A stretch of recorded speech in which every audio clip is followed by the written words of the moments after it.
ગુજરાતી કહેવત લંગડી વાસીદું વાળે અને 7 જણને કામે લગાડે.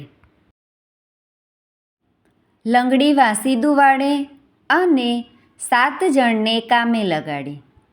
અર્થ: એક વ્યક્તિ કામ કરે અને બીજા ઘણા વ્યક્તિને તે જ કામમાં રોકી રાખે. વાક્ય: રાનીને મેં રસોઈ કરવાની ના પાડી દીધી. રસોઈ એ કરે અને બધી તૈયારી તો આપણે કરી આપવાની. આ તો લંગડી વાસીદું વાળે અને 7 જણને કામે લગાડે. Thank you friends. Please like, share and subscribe.